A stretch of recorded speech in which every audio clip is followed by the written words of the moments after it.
Okay, hello students, जय Hind everyone. बच्चों, एक बहुत बड़ा कंफ्यूजन है कि बच्चे बहुत बार ये पूछते हैं, सर आखिर ये एक्टिव पैसिव और डायरेक्ट इनडायरेक्ट में क्या डिफरेंस है। तो आज मैं आपको बिल्कुल एक चीज बेसिक से बताने वाला हूं कि एक्टिव पैसिव और डायरेक्ट इनडायरेक्ट में क्या डिफरेंस है या हम कैसे इस चीज को समझ सकते हैं। तो मेरे बच्चों, सबसे पहले तो मैं आपको बता दूं, एक्टिव पैसिव और डायरेक्ट इनडायरेक्ट ऐसे टॉपिक हैं डिफेंस में, चाहे वो आपका एयरफोर्स हो, चाहे नेवी हो, चाहे आर्मी हो, चाहे आपका वो एनडीए हो, इन सारे एग्जाम्स में इस टॉपिक से, इन दोनों टॉपिक से बहुत अच्छे प्रश्न पूछे जाते हैं। अभी एयरफोर्स का एग्जाम हुआ तो मैं ये कह सकता हूं कि 2 से 4 प्रश्न आपके जरूर आते हैं एक्टिव पैसिव और डायरेक्ट इनडायरेक्ट से। तो आज मैं आपको बता दूं कि इसमें डिफरेंस क्या होता है। बेटा, अगर हम एक्टिव वॉइस की बात करें तो एक्टिव वॉइस में टोटल आपके 12 पार्ट्स होते हैं टेंसेस के, ठीक है। अगर हम पैसिव की बात करें तो पैसिव केवल आपका 8 टेंसेस का बनता है, यानी 8 पार्ट्स का, टेंसेस के 8 पार्ट्स का बनता है।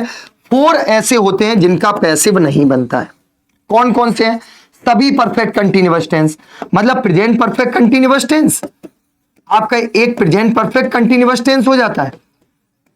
फिर इसके बाद आपका सेकंड कौन सा होता है? पास्ट परफेक्ट कंटीन्यूअस टेंस, इसका भी पैसिव नहीं बनता है। ऐसे ही आपका फ्यूचर परफेक्ट कंटीन्यूअस टेंस, इसका भी आपका पैसिव नहीं बनता है। और इसी तरह से आपका लास्ट होता है फ्यूचर कॉन्टिन्यूअस टेंस, इसका भी आपका पैसिव नहीं बनता है। टोटल अगर हम बात करें तो आपके टोटल कितने टेंस हो गए, कितने पार्ट्स हो गए टेंस के?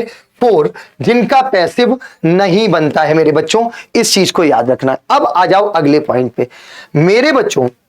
अगर हम एक्टिव से पैसिव की बात करें कि एक्टिव से पैसिव में चेंज करते टाइम आपके कौन कौन से रूल्स सबसे इंपॉर्टेंट होते हैं, तो मैं आपको बता दूं। पहला तो यह है कि जब भी हम पैसिव की बात करेंगे तो पैसिव में मेरे बच्चों थर्ड फॉर्म जरूर आएगा, मतलब वर्ब की आपकी थर्ड फॉर्म आनी है, चाहे वो आपका प्रेजेंट इंडेफिनिट में हो, चाहे कंटीन्यूअस में हो, चाहे परफेक्ट में हो। हम सिर्फ और सिर्फ पैसिव में वर्ब की थर्ड फॉर्म का प्रयोग करते हैं, ये चीज आपको ध्यान रखनी है। और वैसे अगर हम देखें तो मोस्टली आपका पैसिव में थर्ड फॉर्म और बाई आता है। क्या आता है मेरे बच्चों? थर्ड फॉर्म और बाई आता है। एक बहुत अच्छा दुआ भी है कि एक्टिव से पैसिव कहे सुन भैया मेरी बात, और थर्ड फॉर्म मुझ में छुपा बाई है मेरे साथ। ये तो बात हो गई पैसिव की। अब इसके जरा हम हेल्पिंग वर्ब की बात कर लें। सबसे ज्यादा तो कंफ्यूजन ये होता है कि सर सेल का सुड किस में होता है और एक्टिव से पैसिव में होगा या डायरेक्ट इनडायरेक्ट में होगा। तो एक चीज आपको ध्यान रखना है कि जब भी हम हेल्पिंग वर्ब की बात करेंगे, जैसे एस और ईएस को हम इज एमआर में चेंज करते हैं, मतलब प्रेजेंट इंडेफिनिट को प्रेजेंट कंटीन्यूअस में चेंज करते हैं। ऐसे ही अगर हम प्रेजेंट कॉन्टिन्यूअस में चले जाएं, इज एमआर, मतलब आपके 2 टेंस ऐसे होते हैं, एक तो आपका प्रेजेंट कॉन्टिन्यूअस हो गया, एक आपका पास्ट कॉन्टिन्यूअस हो गया। मतलब इज एमआर और वॉज वर, इनके साथ केवल बीइंग लगाते हैं, मतलब is being, are being, am being.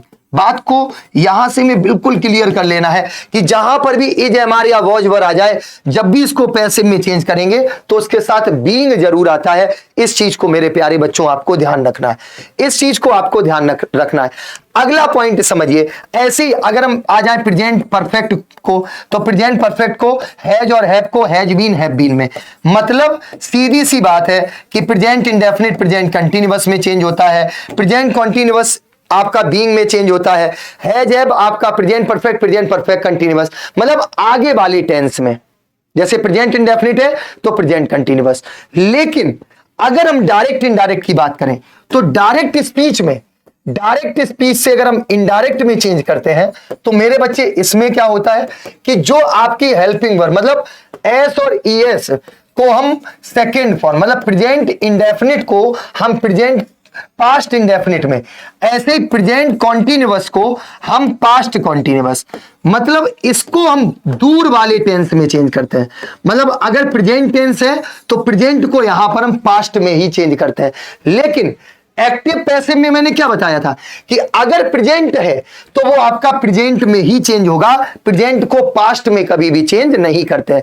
सीधी सी बात है। अगर यहां पर आपका एक्टिव पैसिव में सेल और विल आ जाए तो इसको हम सेल बी और विल बी में चेंज करते हैं, मतलब फ्यूचर इंडेफिनिट को फ्यूचर कॉन्टिन्यूअस में चेंज करते हैं।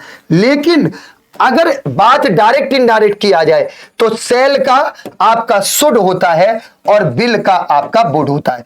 मतलब अगर प्रेजेंट में टेंस है डायरेक्ट स्पीच में तो वो आपका इनडायरेक्ट में पास्ट में जाएगा। सीधी सी बात है, आपको इस चीज को ध्यान रखना है। क्लियर बच्चों? तो ये एक सबसे बड़ा डिफरेंस हो गया, सबसे बड़ा अंतर हो गया।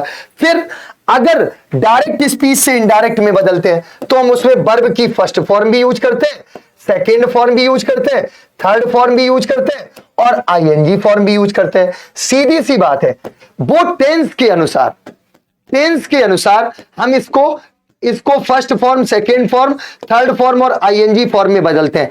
लेकिन एक्टिव पैसिव में मेरे बच्चों जब एक्टिव से पैसिव में चेंज करेंगे तो सिर्फ और सिर्फ थर्ड फॉर्म यानी वर्ब की थर्ड फॉर्म का ही प्रयोग करते हैं। अब बच्चों अगले अंतर पर आ जाइए। इसके बाद वाला जो अंतर है वो आपका बहुत इंपॉर्टेंट है मेरे बच्चे। अगर एक्टिव वॉइस आपका इंटेरोगेटिव है तो आपका इसका पैसिव भी कैसा बनेगा? इंटेरोगेटिव बनेगा। अगर एक्टिव वॉइस इंटेरोगेटिव है तो इसका पैसिव भी कैसा बनेगा? इंटेरोगेटिव बनेगा। लेकिन अगर डायरेक्ट स्पीच में मेरे बच्चों रिपोर्टिंग